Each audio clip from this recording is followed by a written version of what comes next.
Western comfort. Barbecue with that perfect kiss of smoke. Cajun flavors you'll fall in love with. The Mississippi River rolls by one amazing food town after another. Wow. Fantastic. That's ridiculous, man. So scenic and so savory. Crunch, sweetness, all the above. It's smoky, it's salty. It's flavorful and bold.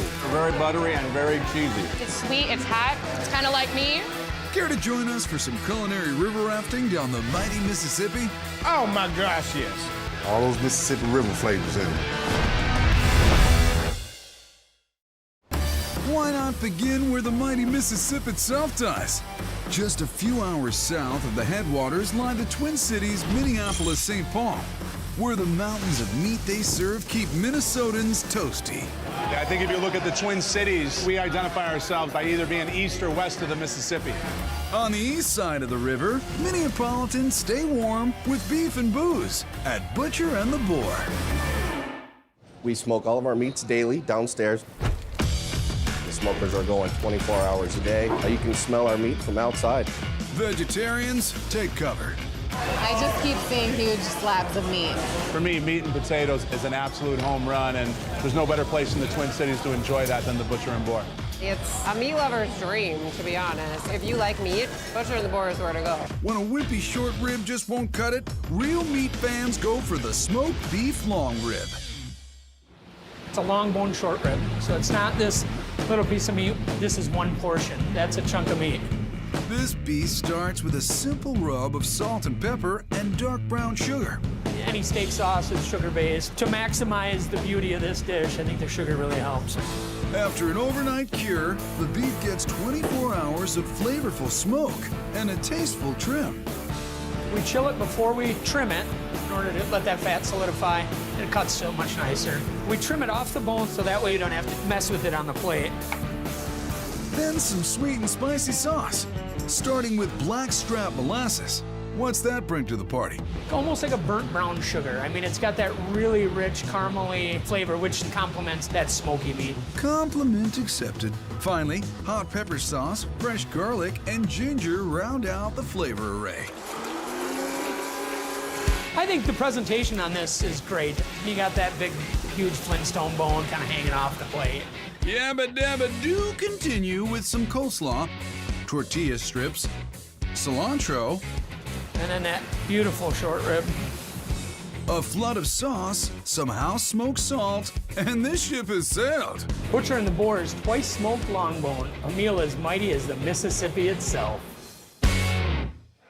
Yeah, give me the meat. Oh boy, are we doing this? Oh my God, that's so good. It's so good, it melts in my mouth. But why would you waste your time with vegetables when you have meat that is this well prepared? For some lagniappe from the other end of the river, order up the Cajun Chow Chow footlong.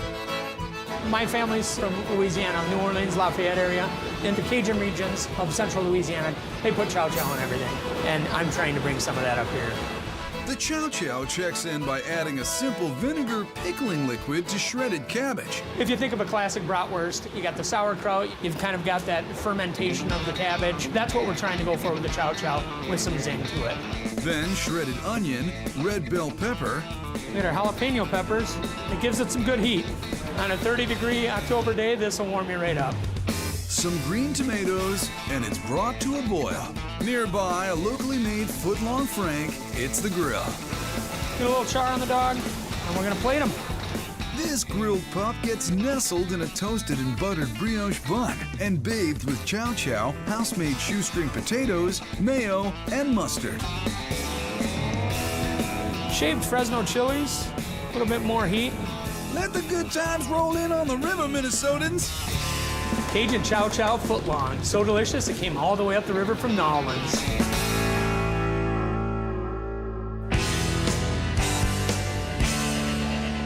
I love the spice. I'm a spice lady. It's delicious on a nice cold night. Everything about it is great. The bread, the dog, the topping. So you can taste the onion, you can taste the cabbage, you can taste the peppers. It's amazing the way that they can put so many things on there, and each one of the flavors kind of pops out. It gets a little messy, It is a little messy. but that's what you get into. And for meat like nowhere else along the mighty Mississippi, dock your appetite at Butcher and the Boar. This is heaven for me.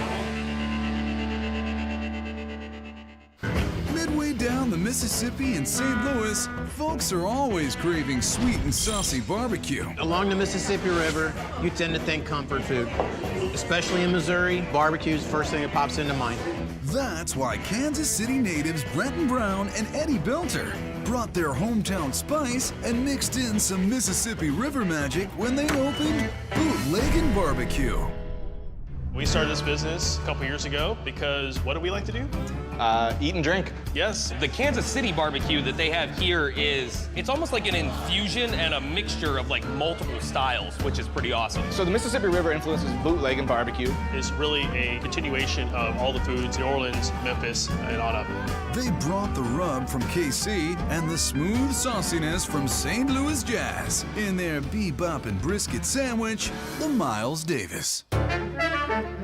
It's named after famous jazz man Miles Davis, who was born in East St. Louis.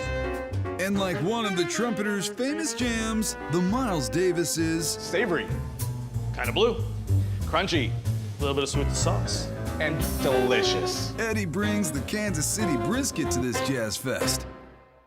The rub is going to be sweet. It's going to almost glaze.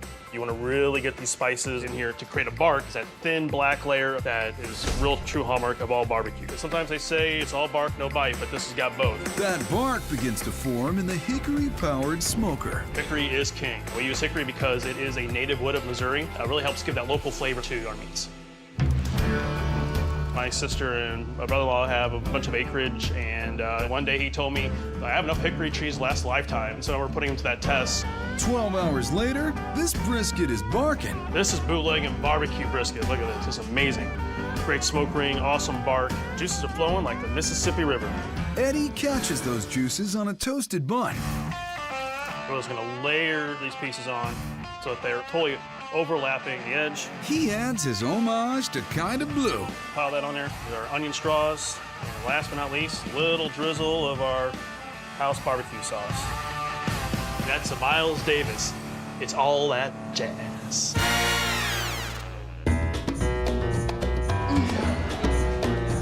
This is incredible. I'm in barbecue heaven.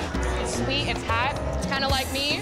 I think this sandwich is called Miles Davis because it's smooth, just like how we played music. You take a bite and you get the sauce, you get the meat, and then all of a sudden, it's just coated with the cheese afterwards. It's wonderful. Are you single? Can you marry me? Because if you did this... Sorry, ladies, Eddie is not single. But that's okay, because you'll need a crowd to share all the delicious pork butt piled on to Penelope's party. Named after our mascot, our stuffed pig that we have hanging around the bar, Penelope. Brenton rubs down the roast. I always like to start on the bottom. You really want to make sure that you do get some flavor in there, and you make it so that you can get into the cracks. Then sends it to the smoker. This is going to make the nachos that smoky, that sweetness, have a little bit of that crunch because of the bark. Penelope's party is going to be off the hook. She's ready to party. First step is pulling the pork. Pull the bone out, it just slides right out. Nice clean break. This is some smoky goodness right now. Super juicy in there. Brenton builds a bed of tortilla chips, but instead of topping them with pinto beans and carne asada, it's baked beans and our pulled pork.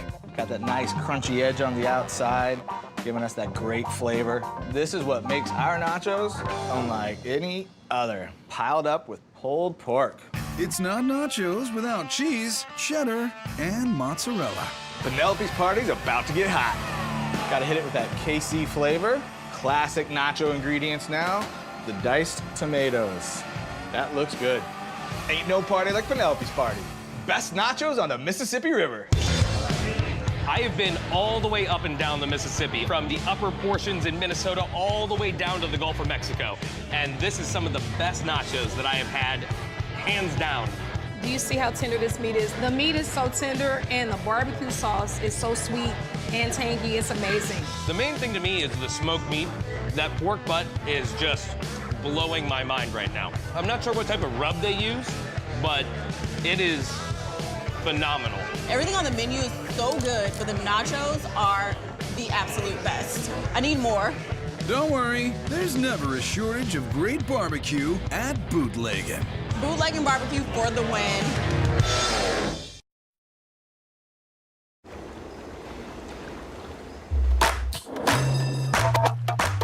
Built on a bluff overlooking the Mississippi, Memphis, Tennessee is the biggest city on the mighty river. And its biggest claim to food fame is spelled BBQ. Memphis has the best barbecue on the Mississippi River. This is a compliment. In the world. And the Mississippi River contains some of the best culinary experiences you will ever have. But there's more than one way to smoke meat. For a more advanced study of Memphis's culinary curriculum, including Sandwich Stacking 301, enroll at Lunchbox Eats. Lunchtime. The place has a lot of character. The whole school feel of everything. The menu is like a test you're taking. It almost makes me feel like a child again. Education was always stressed because my mother's favorite saying was, nobody can ever take your education away from you. You can go to the head of the class with the third period smoking birds. It's third period because there's 3 birds in it. Turkey, duck, and chicken to give it some variety, to give it some depth. For a flavorizing, tenderizing marinade, Kaya mixes paprika, cumin, dry mustard, chili powder. We're gonna sweeten it up with a little Memphis sugar. Into those sweetened spices, she stirs water and apple cider vinegar to give the poultry trio a good soak. This marinates overnight. Then we take it out and put it on the smoker. This is the only time smoking is allowed in school. The next thing on our lesson plan is the veggie slaw. Not your traditional slaw because we put collard greens in it. It's a southern thing. Kaya adds the collards to cabbage and carrots, followed by a pop of red peppers and crunchy jicama. I like for mine to look colorful too. She slaughters it with mayo, mustard, and balsamic vinegar, sprinkles in some celery seeds, and sweetens with honey instead of sugar. At Lunchbox, we make sure we put a lot of flavor in it. Kaya gives it a textbook toss. This slaw is gonna get that pep rally started. The next step adds even more pep. The barbecue sauce, that's the extra credit. She makes the traditional Memphis magic from spiced ketchup sweetened with brown sugar and molasses. Her secret ingredient is cloves. The cloves bring out the flavor of the turkey. That turkey and its classmates have passed the test. Kaya pulls them from the smoker and pulls off the perfect poultry. Tender and delicious. Onto fresh-baked, butter-soaked bread, she piles the pulled meat and the crisp, tangy slaw. Then she sticks it all together. Wow, juicy. I love juiciness. It's smoked very nicely. It's got a lot of tang to it and a bit of sweetness too. This is a good sandwich. This is great. Then the slaw itself complements and helps accentuate their smoke flavor. It's creamy but tangy. The texture is perfect too. Probably has something to do with the collard greens because it's crunchy, but it's also got a little bit of soft in there. And you bring it together for a fun experience, and I think that's suitable for Memphis. So. To complete your degree in deliciousness, you gotta try the graduation burger. Here's the lunchbox. We go from third period to graduation. When you finish this one, you won't have to come back to school. Kaya takes another familiar food and gives it a higher education. This meatloaf is better than any cafeteria ladies. She whisks onion soup mix into milk, Worcestershire, tomato sauce, ground chuck, and breadcrumbs. Anything else? Whole lot of love. Using a clever pan with assigned seating, Kaya bakes individual meatloaf patties. Then she gives her onions a pop quiz in crispiness. I'm gonna build this sandwich right on the grill. It's meatloaf, mashed potatoes, tomato gravy, and cheese. The whole meal is in one sandwich. It's like Prima Fortes. Everything is piled up together. A+. This is the cap to the graduation day. Graduation meatloaf with honors. It's a big old thing. Oh my gosh, yes. I can taste the celery. I can taste basically every ingredient in it. All the meatloaf flavors and these fried onions on top, I like it. This is a place you want to come if you want a meatloaf sandwich. We had terrible food in the lunchroom. This is 100 times better than anything we would have had. I'd give it an A. I'm going to get another one to take home to my wife, so she can say, you were not lying. For a sandwich education on the MISSISSIPPI, answer the call of the school bell and take a seat at Lunchbox Eats. Hey, give me some of that, man. What you doing? Hey, back there. Hold up, man.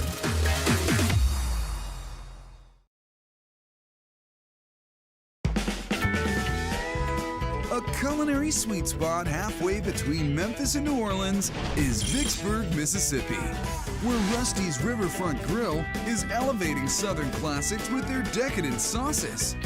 Vicksburg is a neat place to live, but it's a better place to eat, especially at Rusty's. A lot of different cultures have come together, and that's reflected in the food. Vicksburg tends to get the flavors from both north and south because of the travel up and down the Mississippi River. Rusty's success lies in smothering comfort food favorites in creamy succulence. They pour on the Southern charm with their fried green tomatoes. We've been told they're the best anywhere. Let's begin with a big bowl of Granny Smith's. These aren't apples, these are green tomatoes. I knew that. He slices them just right, not too thick, not too thin. We're gonna coat them in flour first to give the egg wash something to adhere to. Then egg wash flour, egg wash flour. Wow, that's some detailed dredging. Twice as nice, makes it super crispy. And here's where the floured green tomatoes become fried green tomatoes. Meanwhile, he mixes mayo and ketchup with hot sauce and punches with pepper spice and peppers diced. Perfect spicy aioli, or remoulade, or... We call it Cajun mayonnaise. Brings a little heat to the dish. Woo, that's good. Does have some kick to it, too. Put a lot of Cajun mayonnaise on the bottom of the plate. It gives it a lot of flavor and keeps the tomatoes from sliding around. A neat row of tomatoes, then a seafood surprise. This is jumbo lump crab meat. It makes everything taste better. Some luxurious hollandaise, fresh grated Parmesan, a sprinkle of parsley, and now we're going to add a little color to it with a slice of red tomato. These will have you floating down the Mississippi happy.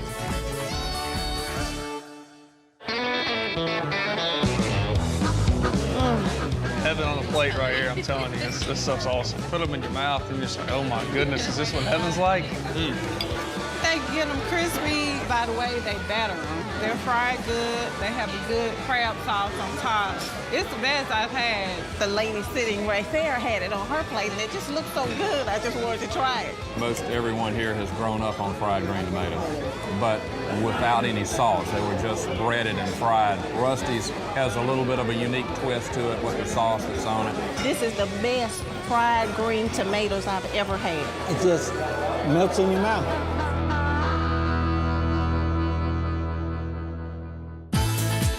Life can be mellow on the Mississippi with its laid-back Southern vibes.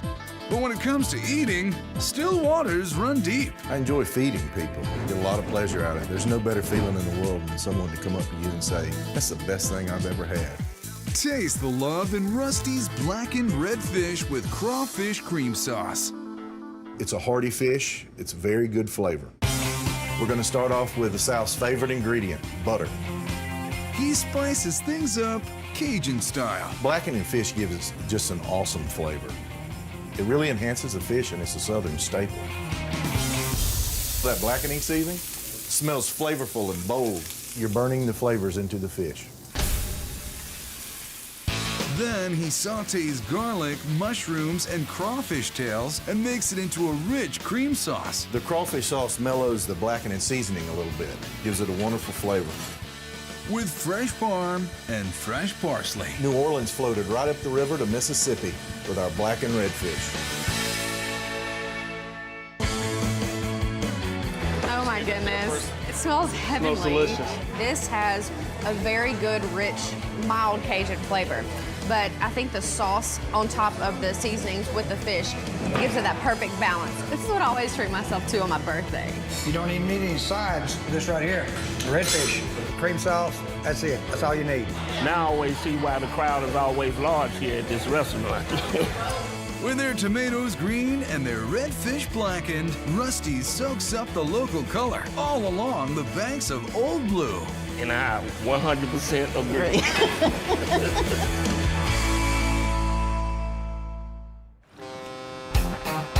Our Mississippi cruise docks in the food capital of the South, New Orleans.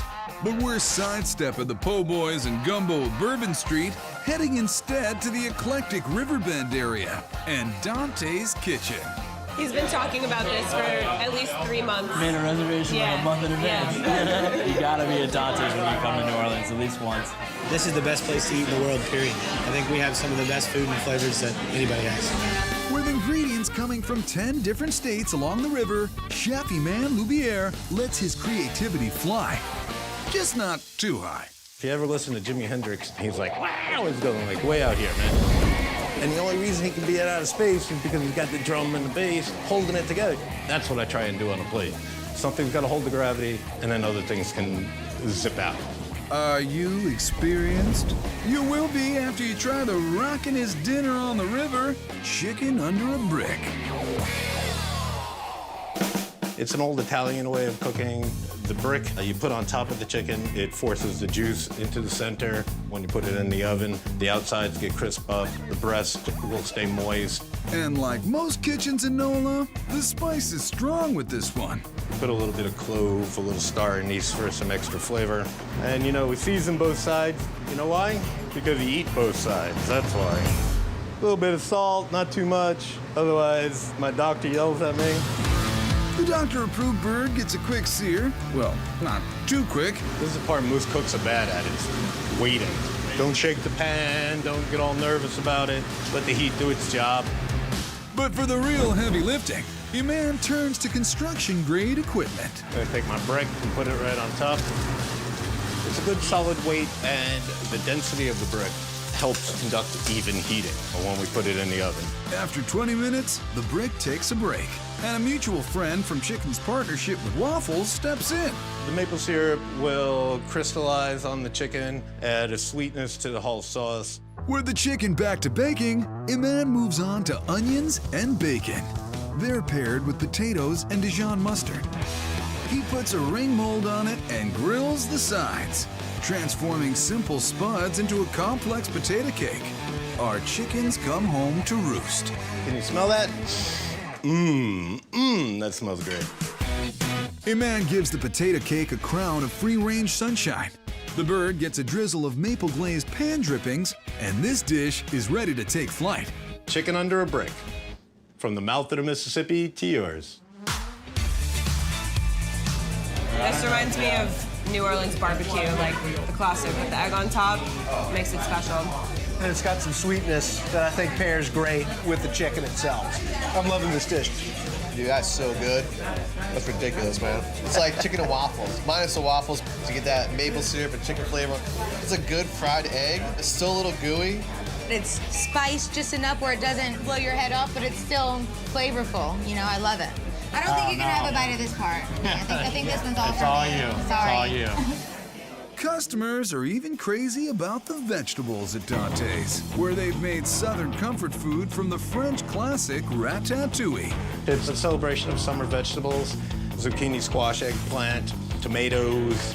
The French, as smart as they are with food, they came up with one of the best dishes ever.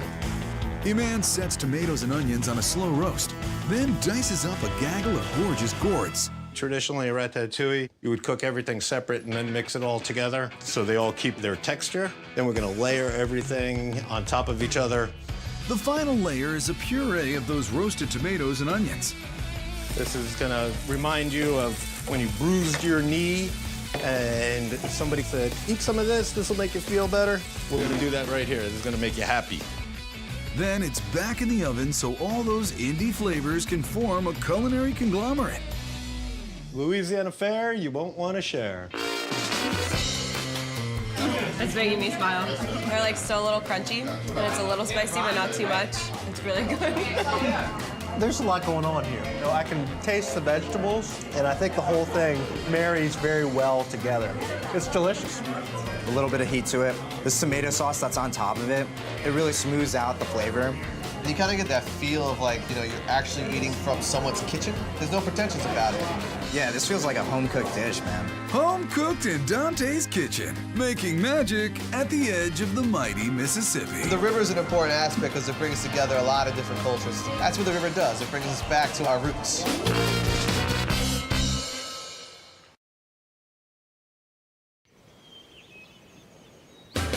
Flavor traditions run deep in historic Natchez, where people come to soak up classic Southern dishes at Magnolia Grill. The food here at Magnolia is unmatched.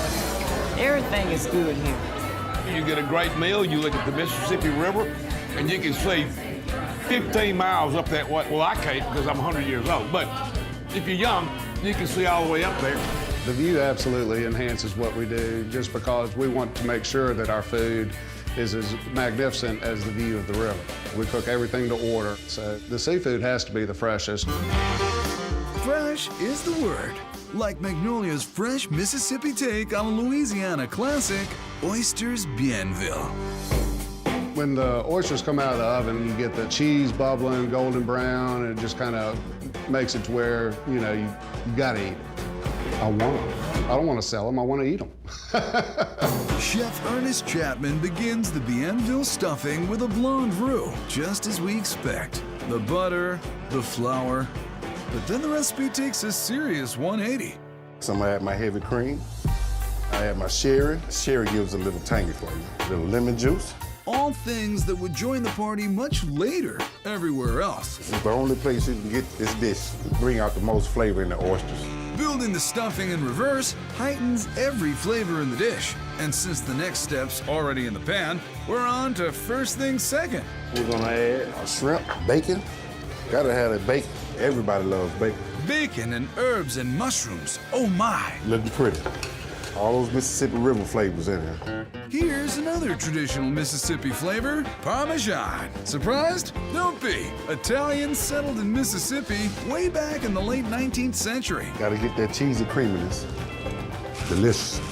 Each baking shell gets 2 freshly shucked oysters and a double dose of that flavor-packed stuffing. Gotta cover the oysters, gotta give them a generous portion. Make sure you taste the roux in each bite. More parm on top, bake for 5 minutes, and ah, shucks. These oysters are the pearl of the Magnolia Grill. Oh, back up. Daddy wants an oyster. Delicious. It's really good. This is the first baked oysters I've had. They're very buttery and very cheesy. They did it right. These might be the best oysters I've ever had. I want all the extra scrapings, too. Too good to leave. My goodness. Once they devour all the baked oysters, folks dig into Magnolia's other top draw attraction, Southern-style barbecue shrimp. Doesn't get any better than this. Spoiler alert, Southern barbecue shrimp are not cooked on a grill. John, how y'all do it down here? We do it all in a saute pan. When you saute it all together like that, the shrimp have a better chance of soaking up all the spice. A classic barbecue shrimp sauce is based around butter, of course. The more butter you have, the better. Better and faster. The whole dish takes only 3 minutes to make. Butter, shrimp, and spice. Nice. As soon as those shrimp hit the pan, get in that butter, start swimming in those spices, you can see them start change color, and you know you're halfway to happiness. We're more than halfway. Just some greens for color, some bread for sopping, and some room for bragging. Our barbecue shrimp has a taste as mighty as the Mississippi. Oh, Lordy. That's so good. Butter is dripping. Perfect. They are delicious. Woo! Little kick to that sauce. It's spicy, but not too much. You know what they say, the spicier the food, the longer you live. They're fabulous. It has a lot of butter, pepper, and then of course you get the hot sauce in there. But the best part about it is getting bread and dipping in there. I've had barbecued shrimp all over the Gulf Coast, and this is the best barbecued shrimp I've ever had. That classic Mississippi flavor is what keeps Magnolia Grill as enduring as the mighty Mississippi itself. They both keep rolling along. Amen, brother,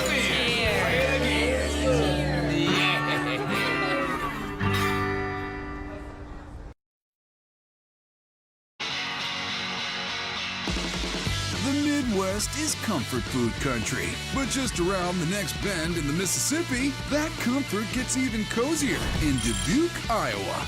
I think Dubuque is a great food destination because people here are really being creative. The Dubuque food scene is evolving. It's becoming more special. We have a lot more talent that's coming back to the area. The small city is where native Kevin Scharf opened his elevated eatery, Brazen Open Kitchen. Being passionate about food is one of the easiest things I've ever had to learn in my life. It came natural, and I understood that that was the path I needed to choose. It's great to be on the Mississippi and have world-class food. Nobody thought that you could do this kind of a restaurant here in Dubuque, Iowa, but Brazen's really proven that you can. How long on a crust sausage, no mushroom, with an elk meatball? Sometimes you have to dive in to discover true tastiness, like with Brazen's Buried Bacon Bonanza, the crust and BLT pizza. A BLT sandwich is a classic, and why not put that on a pizza? Everybody loves a good BLT. Kevin, let's dish deeply on the subject of crust. A thin crust, for me, allows the ingredients to shine. We're using tomato jam instead of marinara because we really want to highlight a different flavor that the tomatoes can offer. A squirt of olive oil is followed by the B in our BLT, house-cured bacon. Who doesn't love really good bacon? For this pie, I'm feeling a little extra salt, so let's go ahead and add some more bacon. What is any good pizza without cheese? And there you have it. This will go into the oven. The mozzarella may be all hot and bubbly, but this pie also calls for a cool blue cheese mayo. Blue cheese perfect for this pizza because it goes against the bacon and they complement each other very, very well. Some refreshing L and juicy cherry teas top it off. Best BLT pizza on either side of the Mississippi. Any pizza is good pizza, but this is great pizza. I've got this incredible bacon flavor, this tomato jam, and there's something creamy that's in here that kind of ties it all together. There's the sweet tomato, and there's this cherry tomato on top, and then bacon. I mean, there's so many different flavors, crunch, sweetness, all the above. It's delicious. Just because we're in Dubuque doesn't mean we can't eat upscale. Just check out this whimsical play on fries and ketchup, the potato-wrapped halibut. It might not look like that literally on the plate, but all the similar textures and flavor profiles are definitely there. Chef starts by sweating some veggies and stirring in tomato paste. We want that tomato paste to start caramelizing, and that's what's gonna add that richness to this sauce. We want to then deglaze all of the ingredients with our sherry vinegar. Kevin sweetens up the sauce with brown sugar. We've added our vinegar, our savory elements, but now we need balance. This is gonna add our major body to the dish. And orange zest adds zing.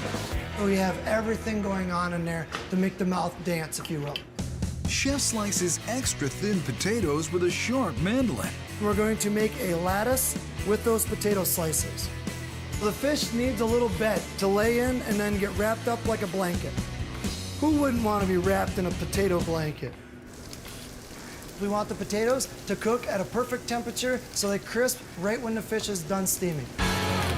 Seeing the potatoes this perfectly golden brown has got to make you so excited. Flavors get even more intense when Swiss chard and dried tomatoes saute in brown butter. The reason that we dry them is we're trying to concentrate the flavor in the cherry tomato. This tomato-packed dish starts with our savory sauce. You don't want too much because it's very flavorful, but you don't want too little to where you don't have enough to carry throughout the entire piece of fish. The star of the show is the halibut. Contrasting the savory is a little sweet tomato jam. And why not touch on the bitterness taste buds with sauteed Swiss chard? This is halibut at Brazen Open Kitchen, the best fish along the Mississippi. This is the most amazing halibut I have ever had. The fish is super tender and juicy, and yet the potatoes on the outside seal in all the wonderful flavors. It's kind of like fish and chips, but in one bite. It's sweet and it's salty. The chard kind of adds some earthiness to it that's really lovely. This is everything I ever wanted. It's light, it's flaky, it's delicious. With the jam on top and the tomatoes out front, it's really fantastic. I'm actually only gonna eat fish wrapped in potatoes from now on. Brazen Open Kitchen has some of the most flagrantly great food on the Mississippi, and they don't care who knows it. It's all here. You can get everything you want in your hometown. Back in the 1800s, the most glorious way to enjoy a meal on the Mississippi was aboard a steamship, like the historic Delta Queen. She is the only authentic, fully steam-powered paddle wheeler. It's an overnight passenger vessel.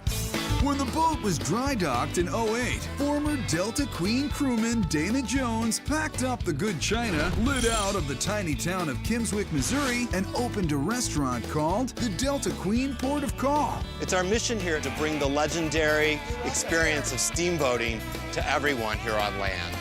We've been here a number of times, and the food is always fantastic. The old gal's taking a break from paddling for now, but you can still enjoy the adventure of Delta Queen's pork chop.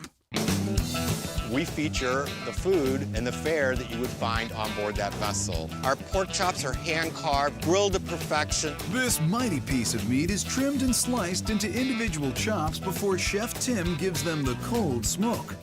I'm trying to get the flavor of smoke onto the pork chops without cooking them.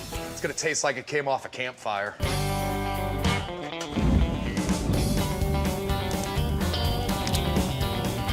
It's like camping on the Mississippi River. We put the lid on and we'll let it sit for about a half an hour. While the chops smoke, Chef creates a scalloped side dish with sliced potatoes and gooey Gouda. Kind of like a potato lasagna. You're building layers, shredded smoked Gouda. Oh, it's cheesy. These are the caramelized onions. Each bite of this will say, I love you. A final layer of potatoes is topped with a beautiful bechamel. It's what gives this dish its richness. Who doesn't want potatoes, cream, and cheese? While the potatoes get it together in the oven, Tim's got big plans for our freshly smoked pork. This is the seasoning we use here at the Delta Queen. We call it dynamite because it makes the food taste dynamite. Better watch out when the chops hit the charbroiler. I'm gonna quarter turn these so that I get some nice diamonds on them. And I also want to double the amount of surface caramelization. You see those? Diamonds are the Delta Queen's best friends. Our chop shines bright atop the cheesy scalloped spuds. To really set it off, apple cranberry chutney. Delta Queen pork chops, they're Mississippi River royalty. Oh, that looks beautiful. That's amazing. Man, that's really good. It's so tender and perfectly cooked. A little bit of smokiness, but not too much, not too overwhelming. She would just eat the apples off top. It's true. It has the grill marks on it. It's pink and tender on the inside like it should be. Cooked to perfection. The apple chutney with the cranberries is sweet and savory, and it just gives it that overall yum, yum taste. This has been done just right. It's juicy. It's a very pure flavor. Just came off the campfire. This chop right here, let me tell you, I'd swim across the Mississippi for that chop. You're gonna need to after all those calories. Worth it any day of the week. On its regular route from St. Paul to New Orleans, the Delta Queen picked up a little French, and you can too, with their famous croque madame. The croque madame is really important influence on our menu because of our French history along the river. When life gives Chef Tim lemons, he makes hollandaise sauce. It's just not hollandaise without lemon. You can't make a special sandwich with boring bread. Instead, we start with a nice, fresh brioche bread. Get that going. Fresh sliced Gruyere cheese. Ham gets hot. It's a pit-style ham. It's more savory than sweet. Then we're ready to build this boat-worthy sandwich. We're adding a little stone ground mustard for some flavor. Delicious. Oh, hollandaise is so good. Right now, it's a croque monsieur, until one final operation. In French, you add an egg, it is now croque madame. Finish this off with a little bit of paprika and parsley. Enchanté, madame. Voila, the Delta Queen croque madame. Whoa! Croque madame, that is really good. This is fantastic. I've never had a sandwich like this before in my life. It's so huge, you can't even eat it. I love hollandaise. It's creamy, delicious, and it's There seems to be a little touch of mustard in there, and I love it. It's so rich and creamy, and then the bread's what makes it. A little bit of lemon with the hollandaise, really nice fresh eggs, and the ham and mustard. It's delicious. Eating at Delta Queen's port of call is like being on a fancy river cruise, except on dry land. It's like we're eating on the boat right now. Absolutely, except I'm not seasick.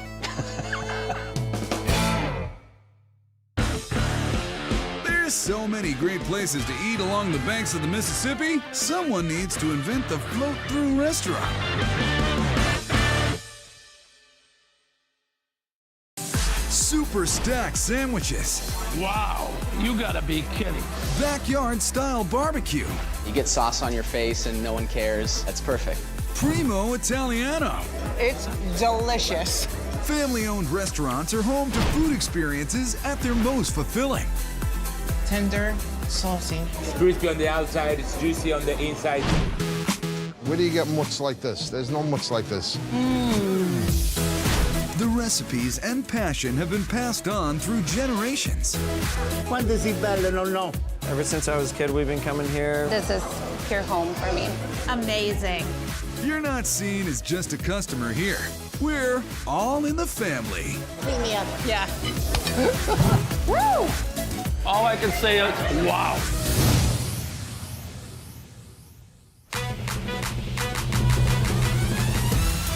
Good food has always been a family affair in South Philly.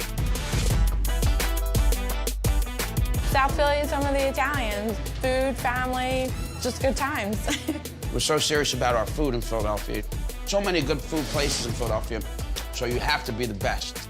Keeping the bar high are brothers Ralph and Ricky Shuley, who opened Ralph and Ricky's Pizza while they were still in high school. We started in 1967. My brother was 14 and I was 18 years old. We started restaurants because when we came to America, we worked for a pizzeria. And we learned a few things, and then we went on our own. And we loved it. We need a meatball with mozzarella pocket. Oh, that's one of the best ones. I used to go to school, and I used to run home and work from 3 o'clock to the time that we closed. Smoked steak with onions, American cheese on it. Give me the American cheese for the cheesesteak. Yo, don't get carried away. What are you doing? I need crouton. We're still together, and we're always going to be together. I love him. I love my brother, always. A lot of times we kiss each other. We come in the morning. This is my regular motto. If you're in South Philly and you're hungry, this is the place to come. Just try a gooey bite of Ralph and Ricky's homage to their Italian family and the city of brotherly love. The cheesesteak stromboli. Our version of a cheesesteak is a cheesesteak stromboli. They call this the old school, but we are the original school. We perfected it. Old school perfection begins with sauce from the old country. I used to watch my mother when she used to make the tomato sauce. That stuck in my head. You learned well, young Ricky. He enhances that fresh crushed tomato taste with garlic, oregano, and basil. We're adding basil because it has a good taste and aroma, and it's part of the whole mixture that gives you that good tasting Ralph and Ricky sauce. You take all those good flavors and mix it together. It looks fantastic. This is the true way doing a taste. That's perfect. With the famous Shuley sauce sorted out, here comes the pride of Grilladelphia, chopped steak. When I first tried the cheesesteak, it was a love at the first bite. We're gonna add onions. Steak is just cooked up perfect. Don't want to leave any on the grill. I'll make sure that all goes in the stromboli. Dough goes down. I'm gonna use the egg wash to go around the whole rim so that this becomes a sealer once you roll it. Now for the one true cheese. Mozzarella is Italian, and once you use mozzarella, you never get away from it. You can mix mozzarella with anything. Very tasty. Make sure that steak is nice and snuggled in. We don't just flip it, we roll it. Dough is in every layer of the stromboli. We rolled it halfway, and now we're gonna put the sauce in it. An extra brush of egg wash and a trip to the oven leave this stromboli crispy and golden brown. Just like our family, little bit of Italy right here in Philly. The cheese. The stromboli is, to me, their signature dish. It's like heaven. I wish all the cheesesteaks would be like this. It's that old world taste of the sauce because they brought it over from Italy. They're making it the same way that their mother and father made it. You don't get that anywhere else. The tomato sauce brings everything together. When it comes up, it all fills in, and you bite it, and it just runs down your face, and it's fantastic. Ralph and Ricky's aced the cheesesteak portion of the exam. Wow, look at that. Oh, my goodness. And they are pulling out another A+ with this next Philly standard, the sausage, pepper, mushroom, and steak sandwich. Onions first, fry them a little bit. Then we'll put the peppers. Now we'll go with the mushrooms. Smell good, very good, excellent. Now, to increase that exceptional aroma. It's Italian sausage, very mild, very tasty. I put the sausage with the vegetables so it gets more flavor from the peppers, the onions, the mushrooms. It gets a very good flavor. Homemade mozzarella pulls it all together into a melty mountain of that perfectly slides into freshly baked Italian bread. We make our sandwiches always big. A lot of times one person can't finish it. Don't sell these Philadelphians short. The sausage, mushroom, peppers and onion sandwich, it's a mouthful. Just seems like it's made with the deepest Italian Philly soul. You get the crunchy peppers with the soft sausage and then the gooey cheese and the toasty bun. That's the perfect combination. It's a real Italian sausage. It's so vibrant in all the colors. I'm actually going to get another order to take home. This is so good.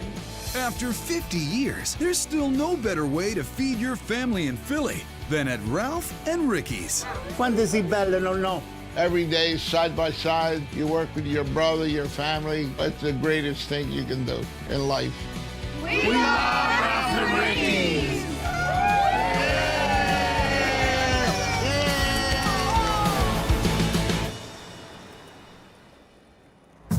When families light out for Los Angeles to start a new life, they often bring the best parts of their old life. Like when the Lopez family left Oaxaca, Mexico for their own little corner of Koreatown. The restaurant was started by my dad in 1994. He realized that there was a need for regional Mexican food. There was a void. A void they filled by recreating the feeling and flavors of their hometown at a place named after Oaxaca's most festive annual event, Guelaguetza.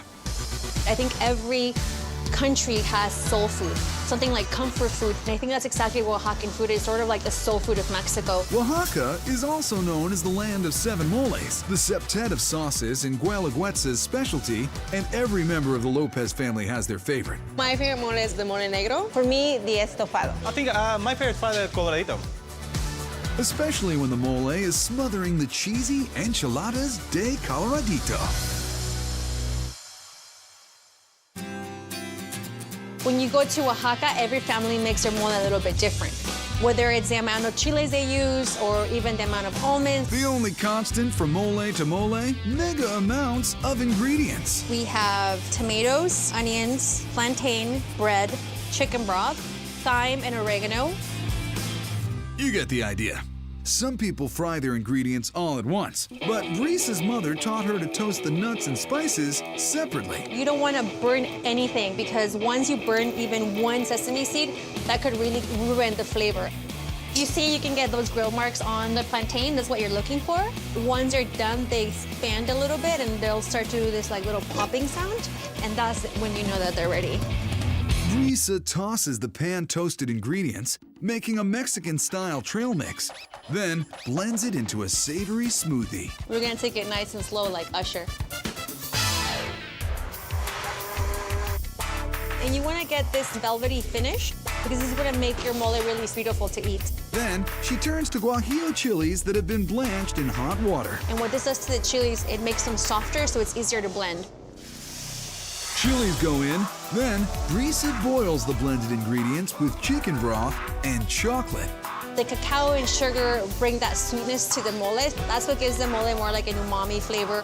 Now all we have to do is build our enchiladas. Stewed chicken slides into homemade tortillas. And we're gonna pour some mole inside of it because you wanna get as much mole as you can. Now that we have 3, we're just gonna pour more mole on top of it. And here is where the magic happens. Brisa finishes with a spell of queso fresco, onions, and parsley. For my family to yours, here are some mole enchiladas. I want mole, piles of it. Very smoky, a little heat, but not overwhelming. It reminds me of like a sweet southern gravy with the richness and the smoothness. Definitely Oaxacan soul food right here. As a Mexican living in LA, this is pure home for me. It's a mix of sweet and sour, the spices, it's perfect. This is true Oaxaca food, no doubt about it. In 2015, Guelaguetza was the first Oaxacan restaurant to win the prestigious James Beard American Classics Award. The family celebrated with a Mexican classic, Chilaquiles de Mole Negro. To be able to see that a Oaxacan restaurant was given an American Classics Award made us feel welcomed and made us feel like we were part of the American culture. Previously crisp tortilla chips head to the pan for a refry. Put them back in the same pan where you fry them. And we're gonna add some mole into this pan. This richest, darkest version of Guelaguetza's mole includes a trio of chilies. The colorito only has the guajillo, but this one actually has a chile ancho and a chile chihuahua negro, which gives it the distinct flavor and also color. We want the chilaquiles to be crunchy, so we don't want to heat them up for too long, but we want to make sure that the mole gets everywhere. Every time I smell mole, I like remember just Oaxaca. From her family to yours. So here we have our chilaquiles with the world's famous black mole sauce. My mom used to make mole, and it will take her 3 to 4 days to have the paste ready. When it comes to I get to taste her flavors, it reminds me of my mom. You can't have any more of this, and I'm gonna enjoy it myself. And that one's my favorite. But you said that one was. They're both a favorite. Well, I don't know. It's hard to pick a winner. It's hard to pick. Our family food field trip brings us to Boston, where since 1968, Sam LaGrassa and his sons and all the extended family have fallen head over heels for their city. We love Boston!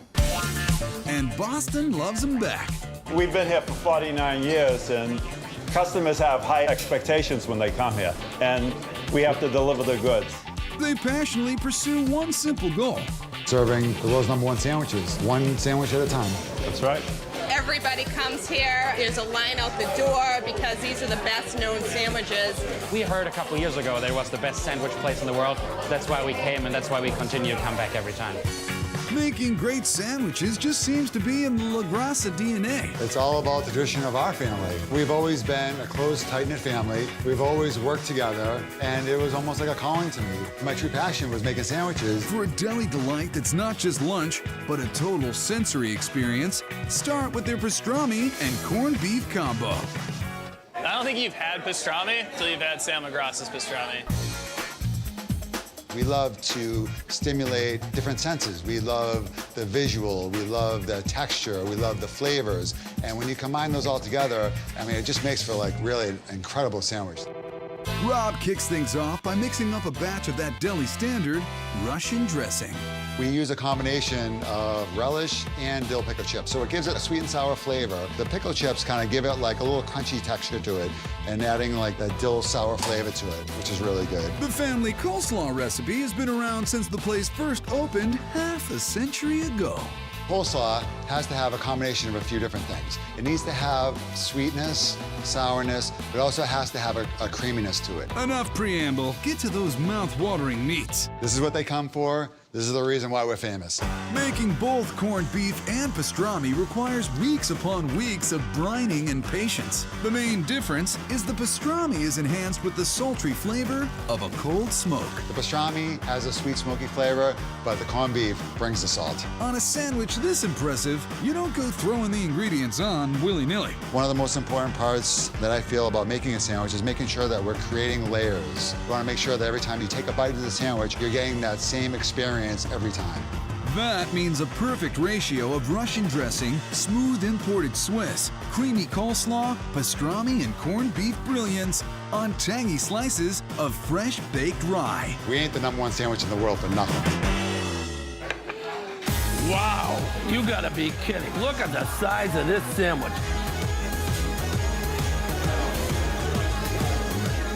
Oh, wow. That's unbelievable. All I can describe this sandwich is it's wicked awesome.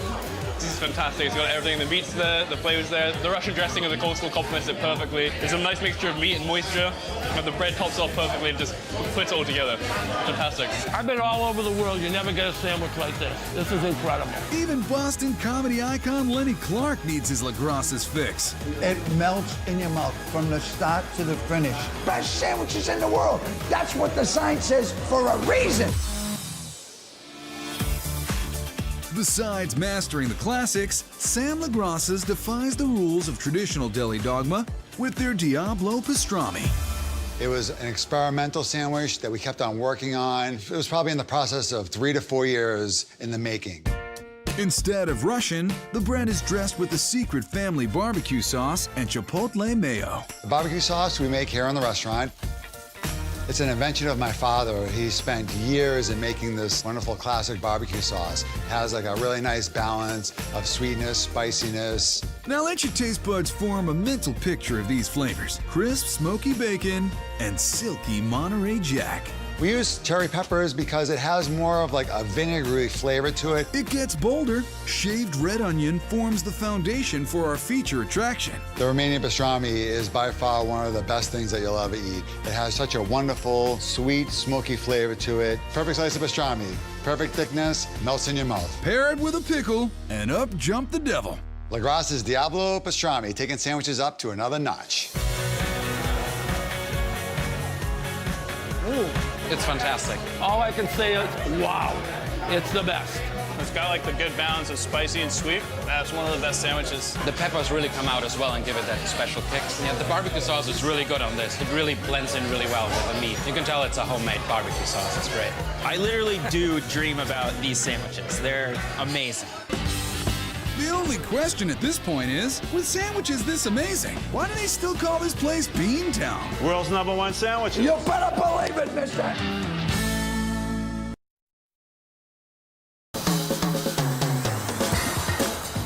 Down in Miami, there's a family that will take you on a trip to fiery Argentina without the 9-hour plane ride.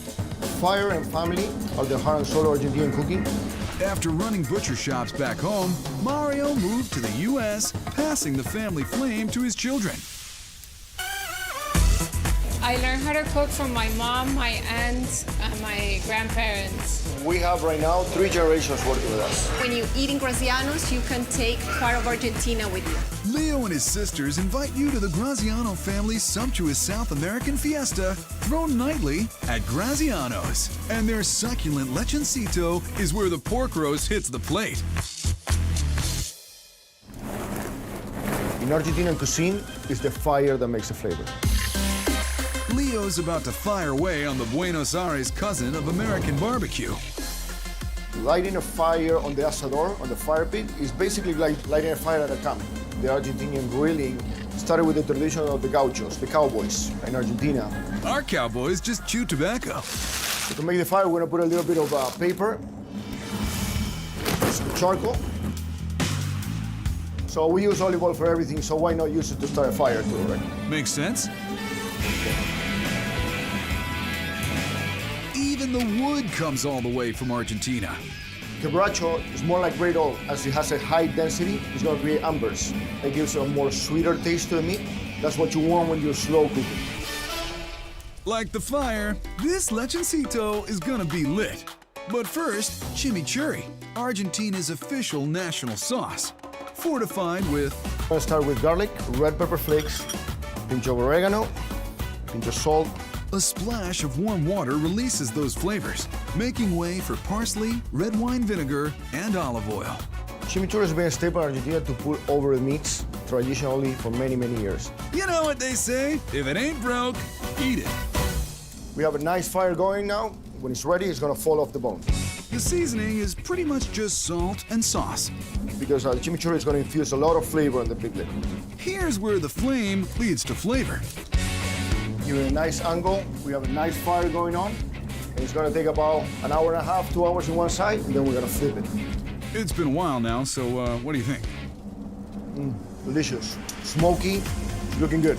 Let's cut it up, plate it, so it's ready to eat. A little Argentinian salsa joins our chimichurri, along with a fresh, simple salad. And this is how we serve our lechoncito. Family, fire, and flavor in every bite. Buen provecho. Gracias. Gracias. Vamos a empezar. It's crispy on the outside, it's juicy on the inside. Chimichurri sauce is a must on this plate, actually. Better than my grandmother's pork. It's magnificent. You can taste the wood. Absolutely. Tastes so smoky. There's so many flavors from the salsa and the chimichurri. Tastes super authentic.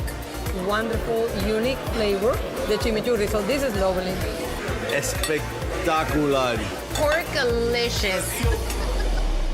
Since the fire's still burning, Leo's got a family-pleasing appetizer for the ages. Another popular dish here at Graciano's is the provoleta a la parrilla. Fire isn't just for meat, cheese on the flame is awesome. Aged provolone cheese from Argentina. We like where this is going. I'm gonna put a quick turn on the flour. We do this so when we put our cheese on the high temp flame, it's not gonna stick and it's not gonna melt through. Then it's back to that open grill. The cheese, little by little, starting to melt. So all that cheese is gonna melt inside. In my lifetime, I probably made 1,000 of them. Of the 1,000, I probably ate another 1,000. Who can blame you? For American barbecue buffs not yet initiated, Argentinian food is gonna be your new favorite thing. The smokiness of the wood with the sharpness of the cheese is a completely different taste versus just being fried. When the cheese is melted all the way through, put it on a hot plate, iron plate, to keep it hot, keep it melting. So to finish it off, we're just gonna add the tomatoes. We're gonna cut it, put a little bit of oregano and red pepper flakes, and finish it off with olive oil. This is what my family calls grilled cheese. Cheese, tomato, a little bit of oregano. It's the greatest thing you could ever ask for. Best cheese in the world, bro. The nuttiness in the cheese is so good, the way it all blends together.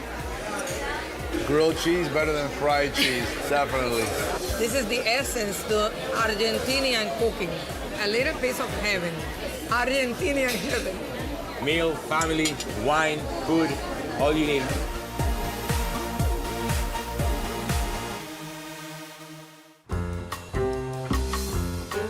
For a big portion of Brooklyn, New York, family dinner means digging into a giant plate of Italian food. That's why eating at Michael's of Brooklyn feels just like going home. To me, this is like coming to my mother's kitchen. They really put an effort into making sure that when you leave here, you feel like family. It's like you're coming home, like you're eating in your mom's house. I mean, look at this. Where do you get mutts like this? There's no mutts like this in any place but New York. No family style altogether. Brothers Fred and John are the second-generation owners of this BK institution, opened by their father, Michael Cacace. Cacace? What? He says cacace, I say cacace. I said in Italian, he says in English. So which is it? Both. Both, right. My dad started this place in 1964 as a pizzeria. It was 15 feet by 15 feet. Then little by little, my father made it bigger and bigger and bigger and bigger, and until we had to go over the whole block. The old-school Italian dishes still being served here would no doubt make Michael proud. People would say, what would your dad think today? Where's my He'd cut? want his end. Where's my cut? Speaking of cuts, the jewel of their menu isn't even on the menu. Make sure you ask for their take on veal parm, the smash job. You go into the electric chair and they ask you what you're gonna have, I'd say I want the smash job at Michael's. If it's so good, why all the secrecy? Kept it a real freaking secret because we didn't want to make it because it's a lot of work. Half of that work goes into their filetto de pomodoro sauce. Onions and prosciutto help set the flavors up. These Sarmazzano tomatoes from the Sarmazzano region, Italy. Now I'm gonna add some fresh basil. Basil gives a really nice aroma to the sauce, a really nice sweetness, a little color. A little fresh chopped parsley and pepper, and John leaves that to simmer. Right now, he's got a score to settle with a thick-cut, butterflied veal chop. And that is my favorite job right here, because I get to relieve my frustrations out on the veal chop over here. I'm gonna take it, I'm gonna pound it down. John leaves the bone in, so you know it's not some processed patty. our true tenderized chop gets drenched in flour and egg wash. They're homemade breadcrumbs. You get all the stale bread, and I make my own breadcrumbs. John gently introduces his smash job to hot olive oil. Always pushing away from you, make sure the oil doesn't splash up on you. You want to wait until the edges get a little bit of brown before we can turn it over. The fried veal gets a cozy coat of pomodoro. I'm gonna take a little bit of Parmesan cheese, put a nice amount on there. We're gonna take some fresh mozzarella. After a meltdown in the broiler, this smash is ready to grab. And from our family to yours, the veal smash job. Whoa, thank you, Jack. It's delicious. It smells so good. The sauce is just fragrant. You tell it, and I'm eating it, and you telling me how I feel. No. It basically melts in your mouth. And I'm not exaggerating when I say that this red sauce is to die for. The sauce is just so tasty. You taste the onion, you taste the prosciutto, you got the basil. Oh, it's delicious. The sauce is second to none. Fred's son is next in line to run Michael's, which is perfect because his name is Michael. He's here to break down another one of your Nona's favorites, chicken rollatini. Nothing is better than anyone's mama can ever make, but we try to come close. Instead of the full beatdown, Michael lets this chicken breast off with a warning. I don't have as much aggression as my uncle has, so for me, I'm okay. Then we're gonna take a piece of prosciutto di Parma, fresh mozzarella. We're gonna roll it nice and tight. He sprinkles a little parm over it, rolls it up, secures it with toothpicks, and gives it a little flour jacket. Prosciutto hams it up a little bit. How many nights a week could you eat just chicken? Those get seared in oil till perfectly brown. Then he drains the excess oil and builds a marsala sauce in the same pan, starting with onions and more prosciutto. I love prosciutto. I think prosciutto should be in everything. It's just that saltiness, the heartiness, smoky flavor. It's delicious. Marsala wine, butter, and a wild mushroom mix fill out the sauce, and it's not long before everything comes together on the plate. Chicken rollatini, 3 generations later, exactly the same. Good stuff. Oh, wow. Definitely getting this again. This is delicious. Obviously stuffed with prosciutto and mozzarella, so that'll jump right out at you. The chicken is very, very tender. One of the best dishes here. Excellent dish. Everything combined just comes out to be perfect. It's perfect. For over half a century, Michael's of Brooklyn has been New York's favorite second family. How you guys doing tonight? Food's better than my marriage. Can you imagine that? Only kidding, Fred.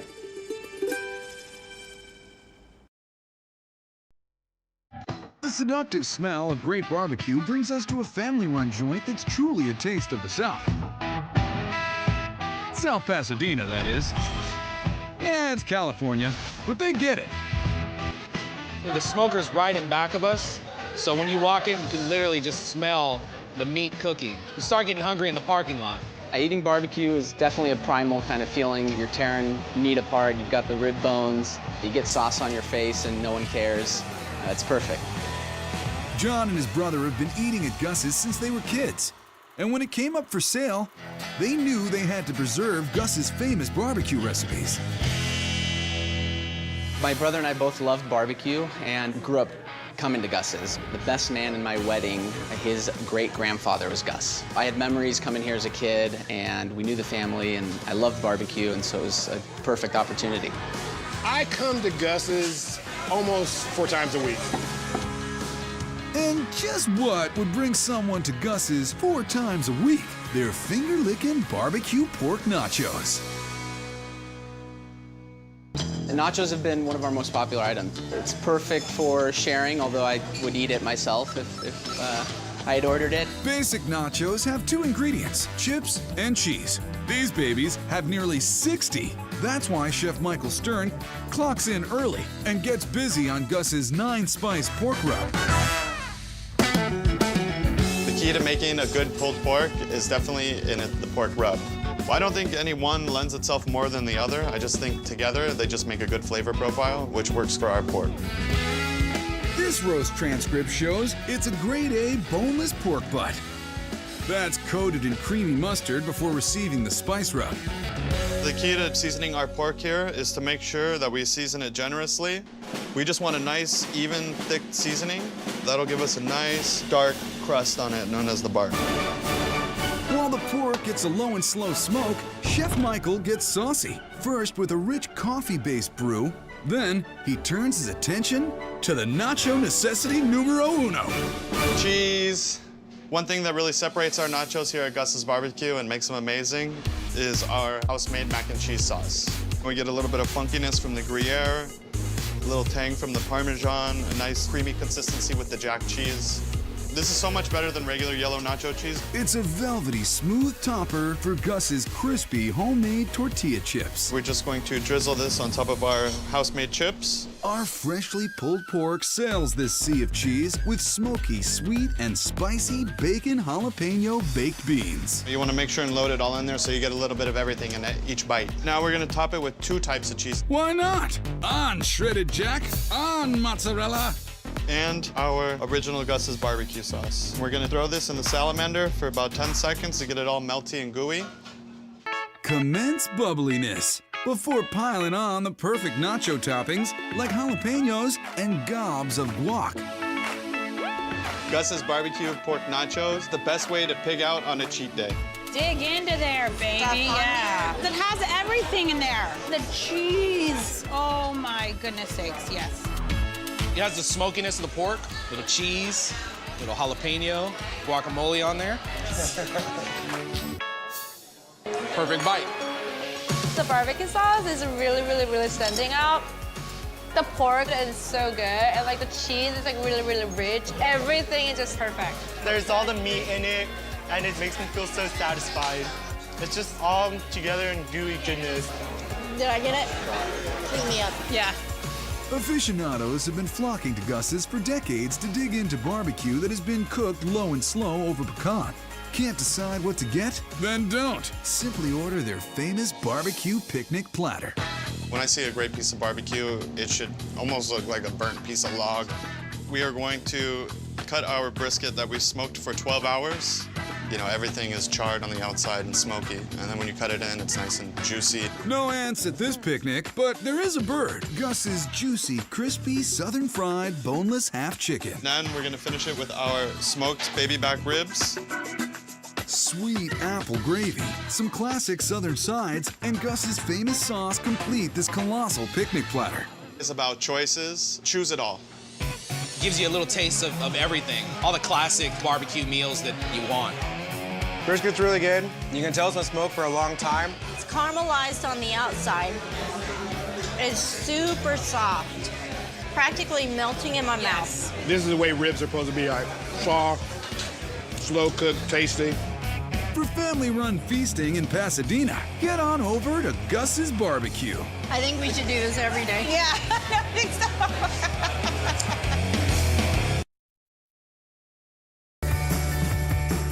New Orleans is like one big old gumbo pot of French, Spanish, and African cultures, all grooving off one another. When you are surrounded with friends and family doing crawfish boils, that adds that extra love ingredient. Family's what it's all about at Cafe Adelaide, serving NOLA classics with a side of naughtiness, just like T and Lally's late aunt Adelaide Brennan. She was just extremely glamorous and naughty. She liked to have a really good time, eating, drinking, and carrying on. That was her saying. The Brennan family's been restaurant royalty around here since the 40s, opening places like Commander's Palace and Cafe Adelaide. We don't work, we get in trouble, so we just keep opening restaurants. They have fun, and you can see it, and you can, most importantly, taste it. For a fun Creole throwback to childhood, step right up to Executive Chef Meg's Shrimp and Tasso Corn Dogs. I'm a girl from South Louisiana, and that's what everybody does, we cook. The corn dog batter starts innocently enough with buttermilk, corn flour, cornmeal, and baking soda. Baking soda is what's gonna give it that beautiful corn dog texture and really soak up all that awesome sauce. This is a great workout. So far, sounds like typical corn dog batter. But we're not making typical corn dog batter. Ours is gonna be chock full of diced tasso ham. Tasso ham? Do tell. Tasso is a heavily seasoned smoked ham. So it's packed full of a whole bunch of flavor, lots of paprika. The bells of the ball, fresh Gulf white shrimp get skewered, battered, and fried. Eating off a stick can be a little nostalgic sometimes. I mean, everybody loves corn dogs, right? Memories. A zippy 5-pepper jelly gets cooked down with sweet bell peppers, red pepper flakes, and black pepper. When it comes to peppers, it's more the merrier. That's why we use 5. Our shrimpy bed is made with a hint of pepper jelly, chicory greens, and pickled okra. Hot sauce, heavy cream, and butter are reduced to make a rich dipping sauce. Woo! That's Louisiana hot. A quick dip, and woo-wee! This shrimp and tasso corn dog, I think Aunt Adelaide would approve.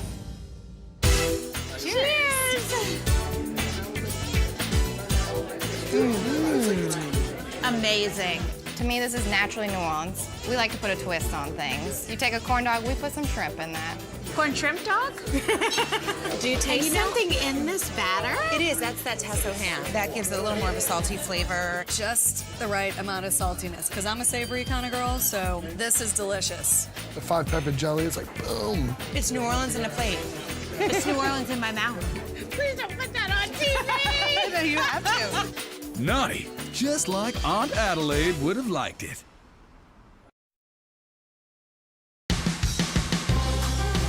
Dallas, Texas has one of the fastest growing food scenes in America. But for the diners of Big D, new restaurants are no match for the 3 decades of delicious Italian dishes they'll find at Torelli's. You always see a Torelli here, no matter what. We're a family business here at Torelli's. My mom, me, and then my Uncle Joey. I wanted nothing to do with the restaurant business, graduated from school, came back, and I got sucked back in again. And I couldn't imagine anything different. Jeannie and Amanda have perfected their mom and daughter working relationship. We work really well together. As long as she does everything I ask her to do, we get along great. And as long as she stays away, we Oh, yeah, she likes it when I'm not here. Whoever's in the kitchen, Tex-Mex meets Italian in their signature creation, Italachos. Pizzas are being done all over Dallas. We had to come up with something different. My mom developed this recipe messing around in the kitchen with some of her friends, like we all like to do, and she came up with the Italchos, the Italian nacho. What's the key difference? These aren't traditional nacho chips, these are pizza chips.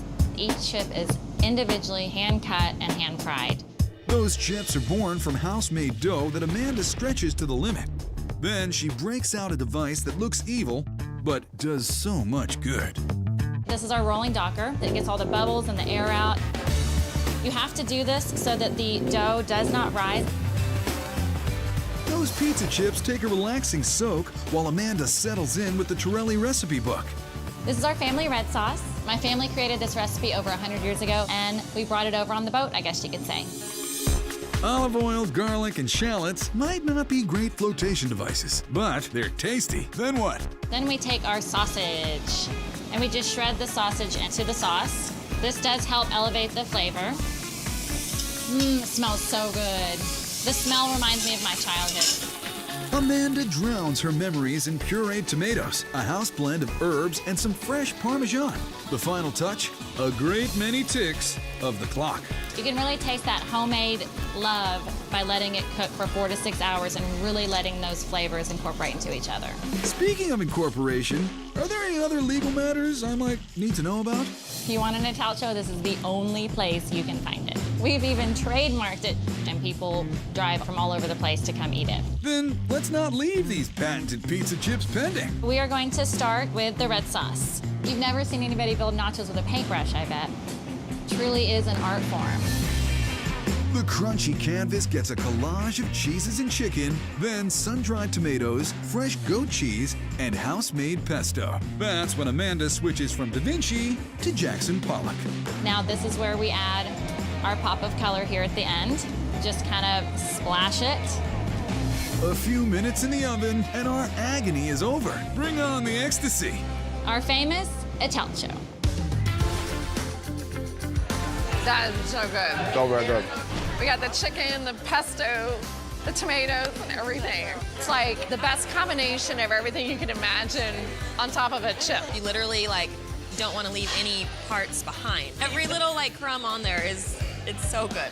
And the combination with that and the pesto and the goat cheese, beautiful. The pesto is my favorite. It's homemade. It's good for the soul. How can they not make you happy? It's warm, it's crunchy. You have the soft goat cheese on top with the marinara sauce. You can't beat it. It's the best. It's as simple as that. For more than 30 years, Torelli's has been feeding hungry Texans a steady diet of motherly and daughterly love. I wouldn't be here today if it wasn't for her. No, that's true. True. For sure.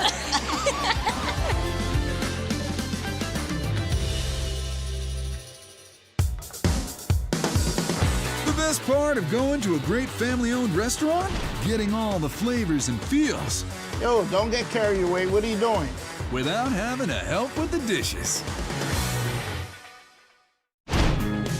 The world's most luxurious steak. Intoxicating. Burgers exploding with color and flavor. You're still eating good, but it's pizza, and that's what's awesome. And not just your garden variety ice cream. It is the best way to get my daughter to eat her vegetables. Suddenly, America's plates are filled with next-level freshness. Look at this meat. You can definitely tell that this is fresh going for sure. It's like summer in your mouth. The love for local ingredients is shaking things up. Delivering deliciousness at its peak. Fresh, not store-bought. Magical. Spicy, sweet, peachy, savory. This is really delicious. We're going farm to table. Perfectly cooked, perfectly seasoned, perfectly local. Ooh.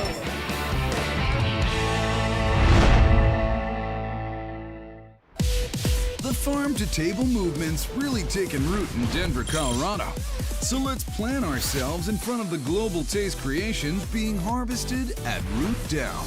Colorado is kind of like a hippie state. We're always looking for ways to save the planet as much as we can, and Root Down has gone above and beyond. They really care about their food. You know exactly where this food's coming from. You know exactly what is in this food, what you're eating, what you're putting in your body. You know that it's natural and grown how things should be grown. Yeah.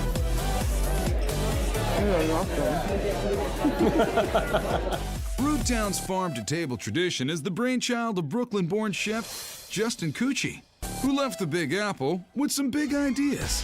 At Root Down, our philosophies run deep. It's more than just food. It's about making sure that we do it the right way, whether that's growing in our backyard garden, whether that's sourcing with local farms. It's sort of about coming back to basics in a really meaningful way.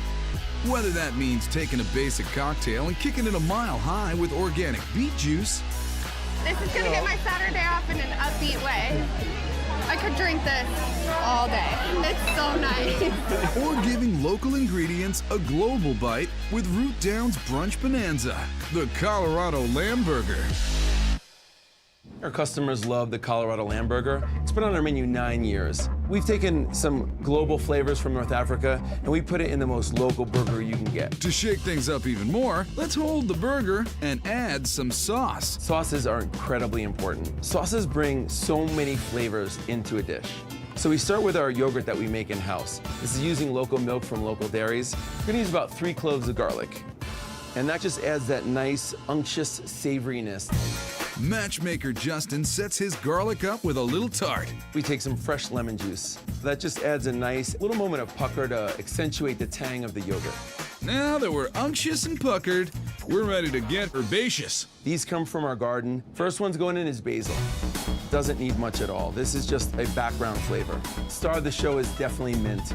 We grow that organically right next door. We pick it and we put it right in there. Just smell that mint. That is perfect. From sauce perfection to burger preparation, Justin's blend features Colorado lamb, a UN Council worth of foreign spices, and everyone's favorite barnyard bestie, bacon. For me, you put bacon in just about anything and it's gonna be better. The salt, the smoke, the sweet, all about building flavors. Flavors from Colorado to North Africa to Asia. We love Korean pepper. Korean pepper just adds a little bit more oomph than black pepper. Justin's world tour continues with a French brioche bun, Greek-style goat cheese, and some jam that's spiced a la Morocco. Harisa's got this really nice kick to it. Man can't live by a burger alone, so we have to add a lot of beautiful condiments. Cool, minty yogurt on the bottom, some harissa heat on top, and a bacon-filled burger in the middle. And don't forget, this is brunch. We're gonna make a fried egg, and we're gonna put that right on top of the burger. You put a fried egg on anything, it's definitely gonna be better. It doesn't get fresher than this. Texture, color, flavor, it's all in there. This is the Colorado lamb burger. Let's kick it root down. Look at this meat. Look how perfectly cooked that meat is. It's so red and oh, it's so fresh and juicy. The lamb and the mint, they pair very nicely together. It has a little bit of a spice to it, but it's not overwhelming. That is so good. You better eat yours before I eat it. Charred on the outside, tons of juices, tons of flavor.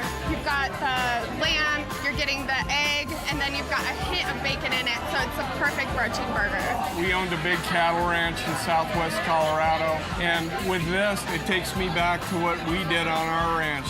This restaurant is full right now because of this reason. People love good food, and they'll always know good food.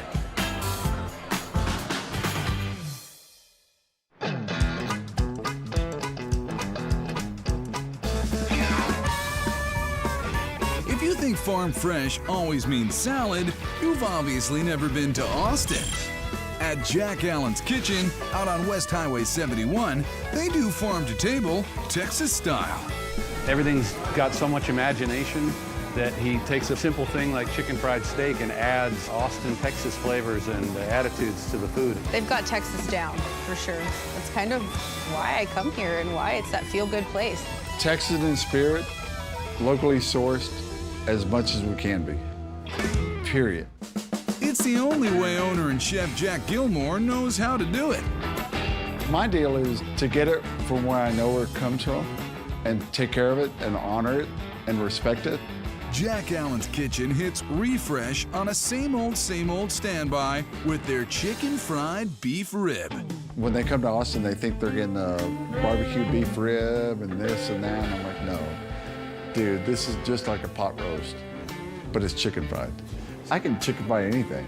Even kale? Seriously, you want kale, chicken fried? I could do that. I'll make it sexy. Let's keep it Texas in here with that beefy rib. I don't care where you're from, but ribs in Texas are different than ribs anywhere else. There's more meat on them, they're well raised. This comes out of Cane Farms, and they have 3 farms in Texas. This may be breaking Lone Star State law, but the smoker can take a smoke break. This rib is in for a hot bath. But first, a brisk seasoning rub down. You gotta rub it down, and then we stick it in a bag. The main thing is you gotta get it real tender first. There's a technique called sous vide, where you can just drop it in a pot, and then 12 hours later, it's done. It emerges, oh so tender. Ooh, Lordy, look at that. We check our bone at the door for this next step. What we're gonna do is we're gonna take this bad boy and just chicken fry it, if you don't mind. Please do. A little buttermilk, a little seasoned flour, some green chili gravy. Come on, man. There's no actual chicken involved in chicken frying. It's just prepared like one in a Texas-sized bath of roiling, boiling goodness. That green chili gravy is supported by roux, meat stock, and a bit of milk. But just like the state, this gravy has one lone star. This is the key right now, is green chilies. You know, it's all about the flavor, it's all about the texture, it's all about the heat. Sorry, Hokey Pokey. That's what it's all about. Chicken fried beef rib, smashed potatoes, and green chili gravy. Boom. That's Texas right there. Yeah, I can't recall having ever seen chicken fried ribs on the menu anywhere. Everything should be chicken fried. It's Texas. This is the type of stuff you expect at a restaurant in Austin that kind of pushes the limits and throws something new at you. If Jack chicken fried my belt, I would eat it. Jack Allen's boldly expands your poultry palate with their bacon-wrapped quail legs. You can't stop eating them. It's like eating a chicken wing. It's like boom, boom, boom. These flavor-packed quail morsels from nearby Bandera farms don't require a lot of fussing. You gotta have bacon. You gotta have a jalapeno, and you gotta have some sweetness, and bring it on. Jack knows best. After a quick roll, these game birds are aimed for the flame. The quail legs are so tender, medium rare to medium is perfect. So when the bacon's done, the quail's done. That works out perfect. A house-made peach and jalapeno jam gives these gams some extra twang. You gotta have a little sweet, you gotta have a little spice.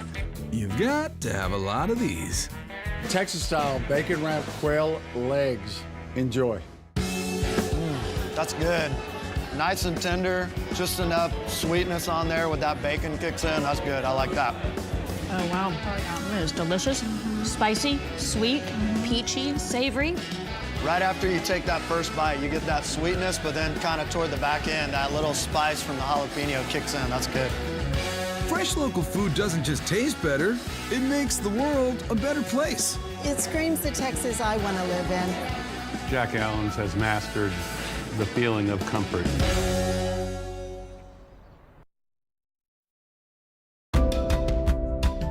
City-stressed Manhattanites are just 40 minutes away from Serenity in Warren, New Jersey, where they really put the garden in the Garden State.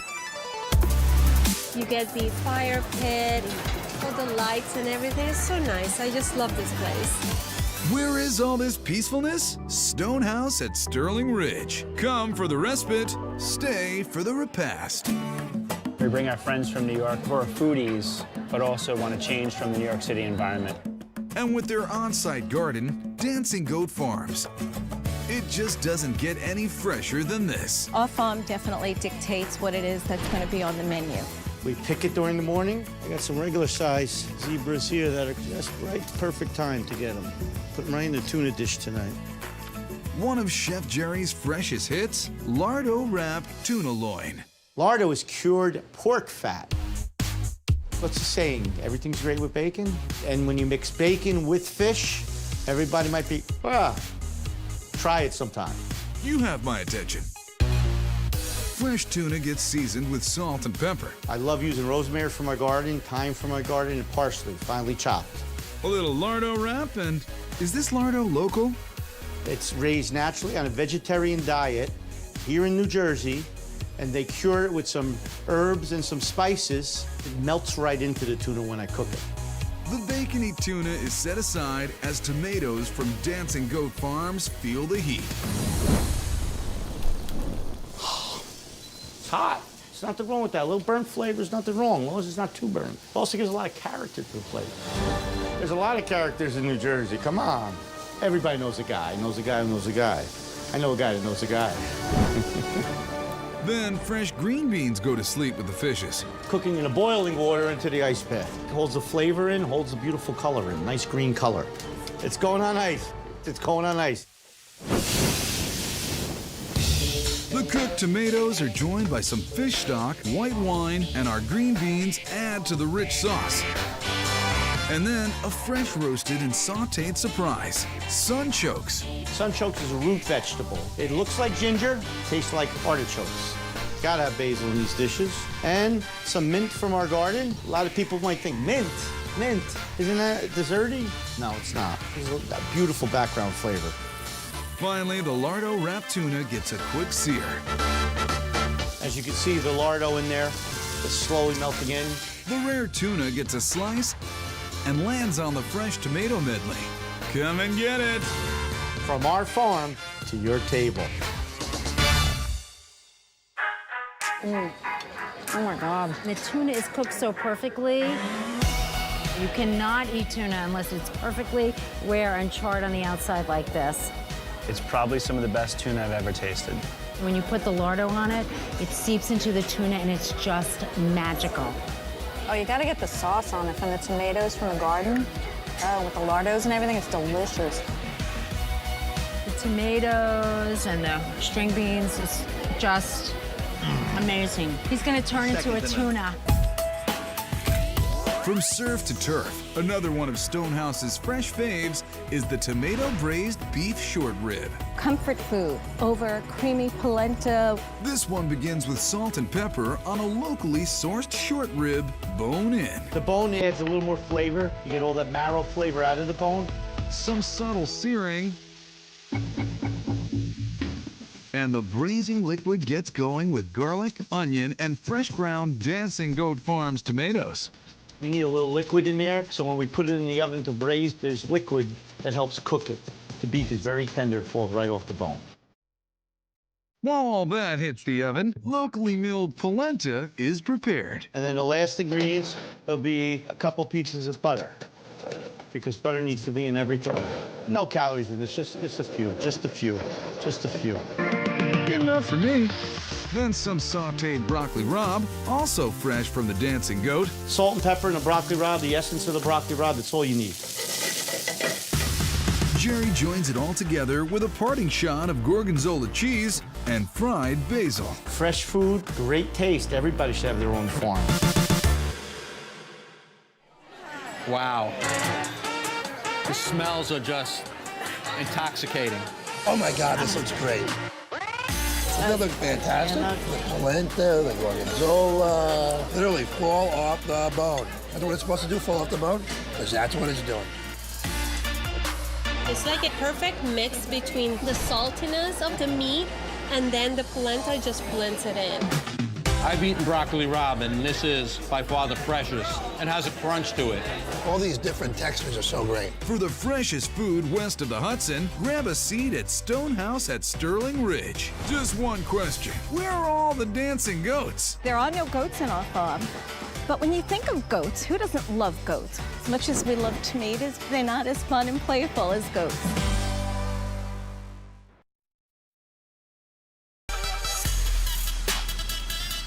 Forget the dazzling skyline and scintillating nightlife. In New York City, urban farming is where it's at.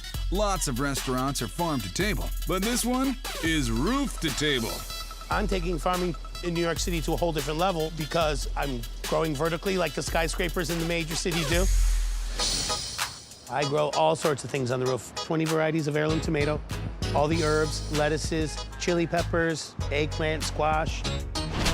6 stories below, John's weaving those city-grown ingredients into delectable dishes at the enchanted West Village Eatery, Bell, Book, and Candle.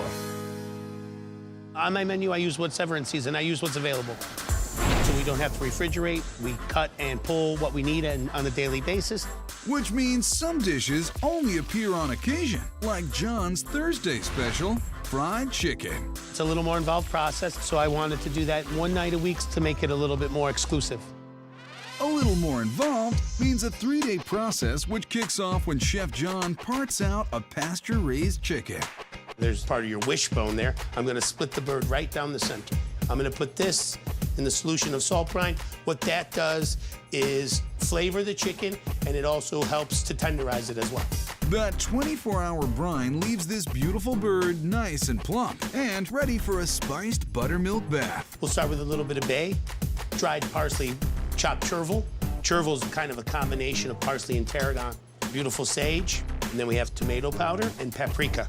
A little whirlpool action. I'm just gonna place my chicken into the buttermilk, and this is gonna sit for another 24 hours.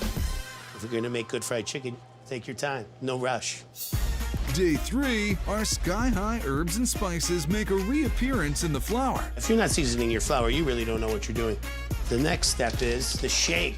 Look at all that flavor on there. We shake it, but we don't bake it. But they do fry it. Let her swim.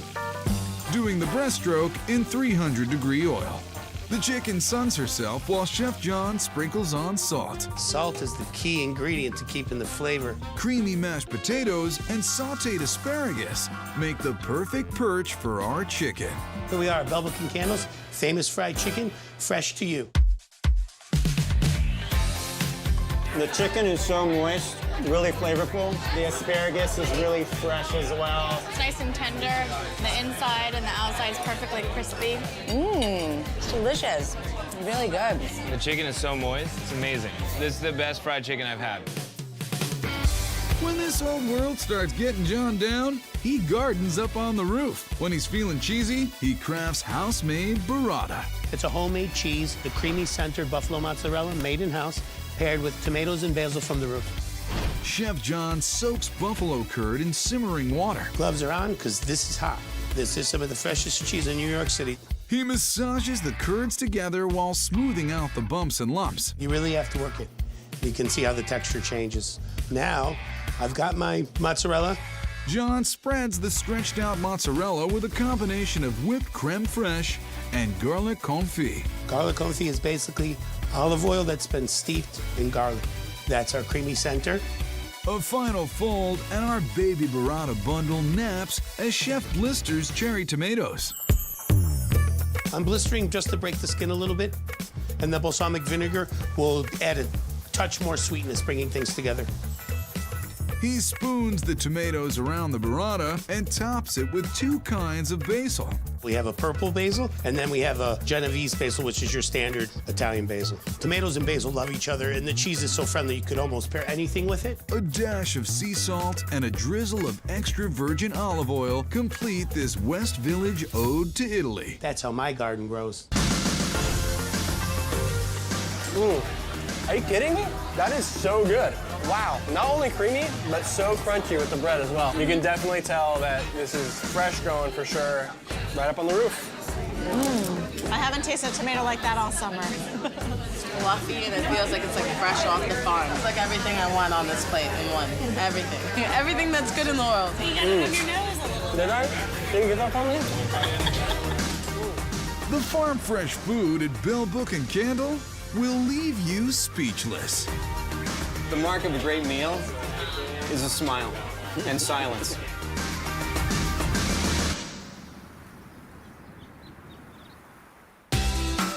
Succulent marble Wagyu steaks are the pride of Japan.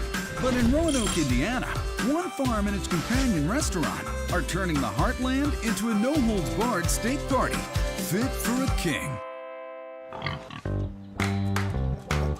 It's a farm dressed up in a tuxedo. If you haven't had Wagyu steak, you've got to have it. I mean, you owe it to yourself to have Wagyu steak, especially at Joseph's Dubuque.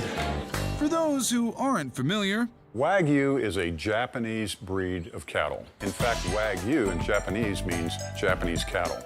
Owners Alice and Pete Eshelman have gone to great lengths to breed and raise these cows according to tradition. We bought our genetics from Mr. Takeda, and he came here and taught us Japanese husbandry practices. You guys ready? They love this. This is a Japanese blend of grains, secret blend, and they love it. Aren't they beautiful? They're living in heaven here. The key to raising these tender powerhouses is their stress-free environment.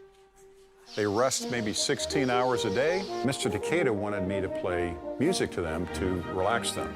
But I like the classical music. In the summer, he starts playing the Yankees old-time games. The 33 months of their lives, they're living better than most people on the planet. You'll know all that pampering is worth it on your first bite of the Takeda Reserve. 5 cicadas, 2 salmon, 1 strip, okay? Head chef Marcus Daniel is in charge of bringing this pastoral perfection to the plate. Wagyu is the top, it's supreme, it's creme de la creme. With Wagyu, it's all about the marbling. Look at that. That's a pretty piece of meat, right?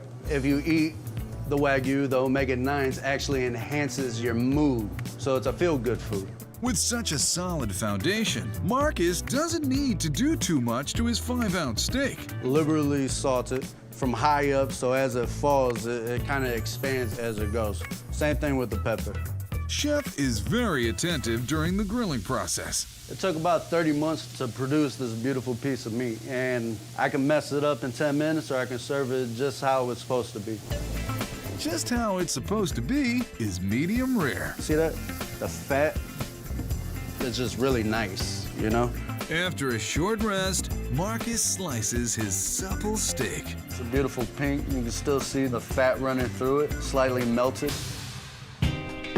Of course, it's not just the beef that comes from the nearby farm. Marcus also sautés some colorful veggies and serves the steak on a bed of potato robuchon. Robuchon potatoes is cream and butter with a little bit of potato in it, and it helps complement the beef. The final touch is a drizzle of demi-glaze. This is our Takeda Wagyu, only from Joseph Dubuque. Oh my. Oh, wow. You can cut it with a butter knife. This is amazing. I love steak. Steak makes me happy. But Wagyu steak from Joseph Dubuque, it's over the top. It is so tender, so well prepared, and so much flavor. The flavors just pop in my mouth, and it's not from seasoning or anything that is added to it. It's the natural flavor of the beef itself. It's fantastic. You barely cut the steak, and you're getting this crunchy outside, savory, soft inside, all in one. Ooh. Everybody agrees on one thing. Melts in your mouth. It melts in your mouth. It melts. It melts in your mouth. It's perfection on a plate.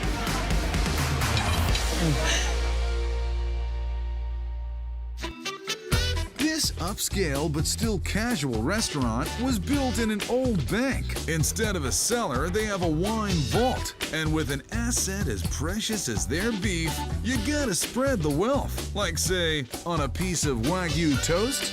This is our top round. This is part of the Wagyu that's wagging, shaking his tail feathers a little bit. This leaner cut gets a more generous sprinkle of salt and pepper. It's seared on the grill, then finished in the oven. We're gonna slice it paper thin. You can almost see each other. It has a beautiful crust on the outside. It's salty, it's peppery, and that's your flavor. He rubs a garlic clove on and adds a little oil to a char-grilled slice of toast. This is our taleggio mousse. Taleggio is sort of like brie. It's going to add a richness to it. Marcus piles on the Wagyu and tosses together a little farm-fresh frisee mixed with beer-soaked mustard seeds and pickled shallots. The greens add some height and color to the dish. This is our Wagyu toast, only at Joseph Dubuque's. Wow. I really like toast, and I really like Wagyu. This is an amazing combination. It's cooked to perfection. It's crispy, but yet it's soft. Very delicious. I know. You get this crunch, but not too much crunch. Like the bread in the middle is still soft, which I like. The trip from farm to table is all in a day's work at Joseph Dubuque's. I mean, it's hard not to pretty much lick your plate clean because it's so good.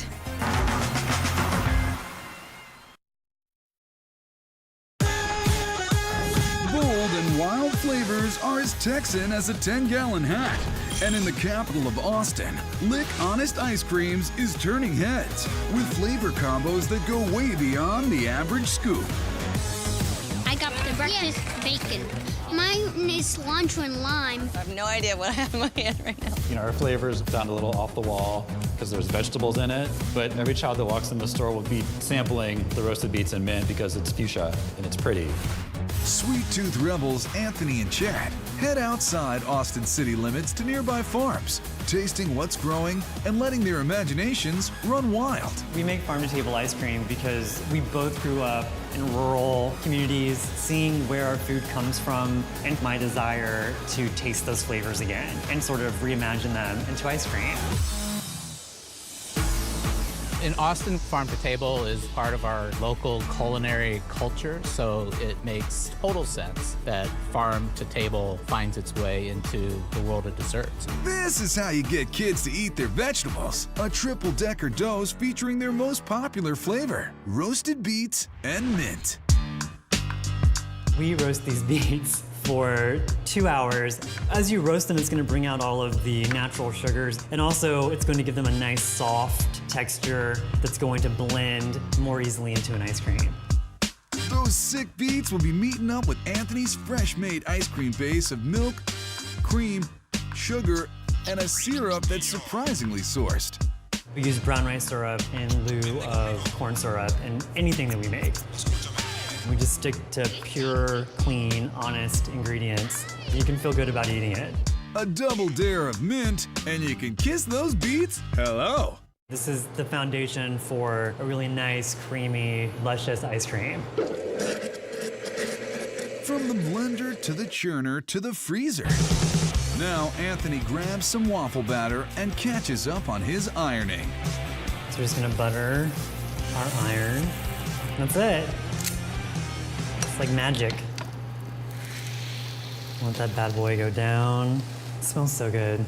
You can't match the texture of a freshly made waffle cone with anything that's store-bought. So what do you make, like 5 or 6 of these a day? We'll make 500 cones a day for Fridays, Saturdays, and Sundays. It's a lot of hand-rolling cone action happening. Anthony gets a hard-earned break and surrenders the scooper to Chad, who introduces the beet and mint to some friends. Today we're gonna scoop up a combination of these 3 beautiful flavors: dark chocolate, olive oil, and sea salt, our roasted beets and fresh mint, and our spiced sweet potato pie. It's pure imagination. Lick honest ice creams. Farm to cone never tasted so good. I like that. Oh my goodness. That is a good combination. It's a lot more minty than I was expecting, but it's refreshing. The beet and mint is actually one of my favorites. You taste the beet a little bit at the end, but it's not overwhelming. I love the beet ice cream here. It's amazing.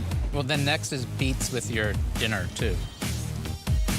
It is the best way to get my daughter to eat her vegetables. I mean, if that has beets in it, yay, right? Because she can eat it and I can feel good about it. Definitely the way to go. Oh, yeah. Beets and mint all the way. The taste is phenomenal. Yeah. So good. And if you like the beet and mint, you'll love Lick's newly minted Honest Ice Cream Sandwich. It's a cakey cookie. It's like cake and ice cream in every single bite. Who doesn't love that? Love it? I want to marry it. Let's engage. We've got some of the Hill Country Honey vanilla bean ice cream. You can go ahead and put some of this on here. You want that kind of soft serve consistency so you can spread it. Once we get this assembled, it'll go back in the freezer. The hot new item is left to cool off overnight. Now, let's turn this tabletop model into a mobile device. It's something that people connect with from their childhood. It's something that makes everybody happy, and so like that's not a bad thing ever. So there you go. The world's greatest sandwiches are made with ice cream. On your mark, get. Oh! I didn't even say go yet. It's delicious. The cookie on the ice cream is almost like a brownie. It's kind of rich. It takes sandwich to the next level because it's totally brownie and ice cream. It's awesome. What do you think? Oh, that's super good. It is super good. I like the consistency of the cookie, which is almost more cake-like, so it's really nice and thick and chewy. I like the amount of ice cream versus cake. I feel like it's a good combo. It's a good mix of flavors. And that mix of farm-table freshness with total dessert decadence Cheers. Cheers. is making Lick the healthiest and happiest ice cream shop in Austin.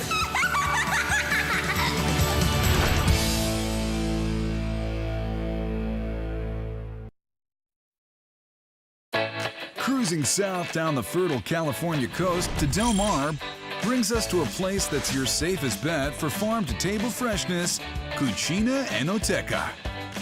We were really, truly doing farm to table before farm to table became a thing.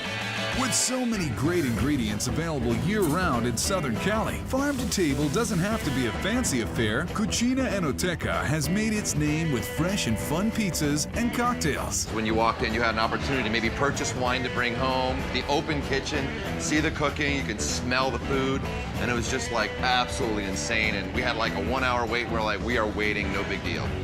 Not only is it worth waiting for a table, the food's worth waiting for a season. The pick of the harvest is the summer squash with Squash Blossoms Pizza.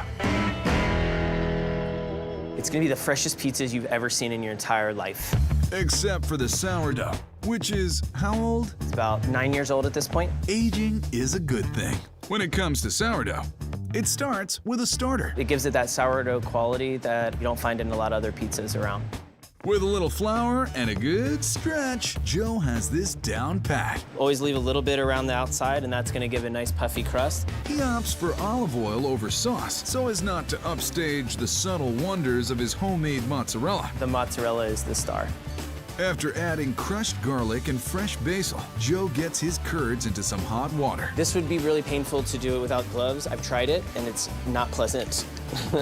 Well, it is 190 degrees. After much pulling and stretching and kneading, That's our mozzarella. It goes in the ice water to set it, solidify it a little bit. It'll stop the cooking process. That's the best part. He drops some mozz off at strategic locations around the dough and follows it with finely grated parm and all the freshness from the farm. I'm gonna start with the squash blossoms. We're gonna take the zucchini off the bottom and then we're gonna peel some of these flowers back. It's so fresh, it's like summer in your mouth. To the blossoms and squash, Joe adds heirloom tomatoes and just picked basil, fresh and colorful. See all these ingredients go on raw, so the oven's gonna cook them all together and build all those flavors together. The ovening is hot and quick. Then an extra bit of oil, salt, and cheese. Summer squash and squash blossom pizza from our farm to your table. Ooh, wow, wow, wow, wow, wow. That looks amazing. That's insane. The colors are so vibrant. And the flavors are even better. It tastes so good. It's beautiful, great flavor, love it. You're still eating good, but it's pizza, and that's what's awesome. I feel like I'm getting all my fruits and vegetables in for the day right here in this one meal. And you just can tell that everything on this pizza is 100% fresh. You need to come eat this. At Cucina Enoteca, they not only bring a farm to the table, they bring a farm to the bar. Drink in the freshness with the Basil Pisco Sour. Farm to table behind the bar is a huge deal for us. The Basil Pisco Sour is my creation. What is Pisco anyway? Pisco is actually a Peruvian brandy. It's distilled from grapes. First thing that we're gonna do is muddle our basil. I like to add 1 ice cube in there for a little bit of abrasion. For the citrus, Chile uses lemon, Peru uses lime, Connor uses both. We're gonna add our base spirit, which is our pisco. Then thyme lemon simple syrup made from sugar, lemon peel, and thyme, shaken in hot water till clear. This is a simple recipe. It's not called complicated syrup. And an egg white done right with a dry shake to foam it up. Like a meringue would do. From there, we add our ice. Most people dance when I do this, that's for sure. After straining out the bits of basil, Connor fetches a batch of his spiced peach bitters. The white peaches of the season were absolutely to die for. They were so good. So I made a peach bitters. That goes on top, and look, a pretty purple basil flower for garnish. Our Cucina Basil Pisco Sour, from our garden to our bar to your table. Cheerio. Here's to life. It's delicious. Wow. Oh my gosh. That is absolutely stunning. Oh my gosh, so good. That is delicious. Oh, that is so refreshing. That's like summer in a glass, I think. You're getting the good nutrients, the vitamins. It's like, it's healthy. It's bright, it's lively, it's got a lot of citrus, which I absolutely love, but it still is light in body, and the ingredients are 100% fresh all the time. When it comes to freshness, Del Mar's Cucina Enoteca is your wire-to-wire winner. And there you have it.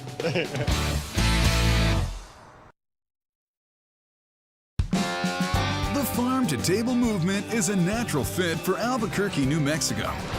Especially when it's you and your kinfolk who own the farm and the table. My family acquired this land about 20 years ago, and the land inspired the restaurant.